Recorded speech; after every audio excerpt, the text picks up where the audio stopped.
All right, so Aristotle realized the moon was a sphere, and the Earth must have to be a sphere because of these reasons. And then he realized, well, the moon is going around the Earth. Maybe it's possible that the Earth is going around the sun. Right? The moon goes around the Earth. Maybe the Earth goes around the sun. And so he started thinking about, well, what observations could I come up with to determine if the Earth moves? So Aristotle wanted to find out, does the Earth orbit the sun?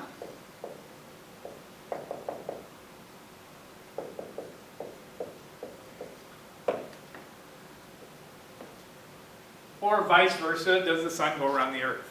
Because that was the common belief at the time.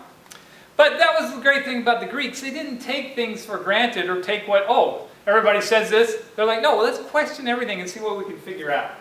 That's the philosophy you have to have if you want to be a good scientist. You got to question everything. Don't take things because somebody told you that for 2,000 years. Doesn't mean it's right. There must be a reason behind it. So he looked for something called parallax. The idea is this. In fact, I can show you how to do it. So what you're going to do is you're going to close one eye and hold your finger in front of you and look at something across the room. So then you cover it up. Like I'm looking over there, there's a paper towel holder. I can cover it up with my eye. But instead of moving my finger, I'm just going to shift my eye. So I switch to the other eye, and all of a sudden it's not lined up with the paper towel holder anymore. I didn't move my finger, I didn't move my head, but it doesn't line up because I'm looking from a different, I changed my perspective. And so it would appear that it moved. So the idea with parallax was this. If the Earth is going around the sun, so here's the Earth, here's the sun, Earth going around the sun. As the Earth goes around the sun, let's say there's a star out here. And then there's more distant stars further away. When you look at it at this time of year, you see that star is close to those stars over there. But then 6 months later, the Earth is now going to be over here. And when the Earth is over here, you're going to look at that star, and it's going to appear to have moved. It's going to appear to shift over to there. And that shift we call parallax. Parallax by definition, or the definition I want you to have, is the apparent motion of an object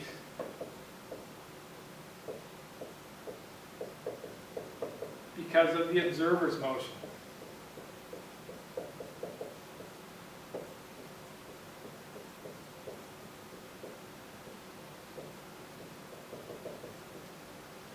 Okay? So as the Earth goes around the sun, the star will seem to shift back and forth. So over 1 year, it will shift back and forth, not because the star is moving, but because the Earth is moving. So Aristotle looked for any star they could find that made that shift. And so any star they could see that moved back and forth, that would prove the Earth had to be moving.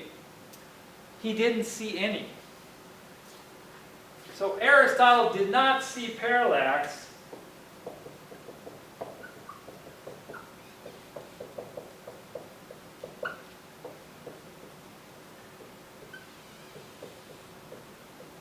so he concluded the Earth wasn't moving.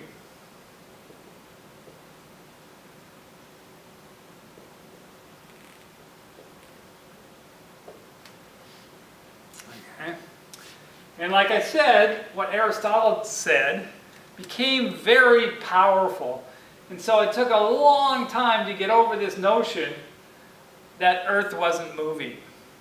Okay? It took hundreds, over 1,000 years later before people started questioning again whether the Earth moved.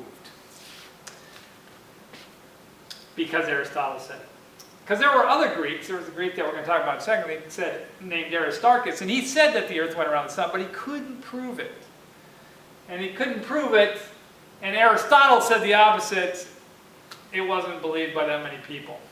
So that was one of the challenges. All right, so that's it for Aristotle.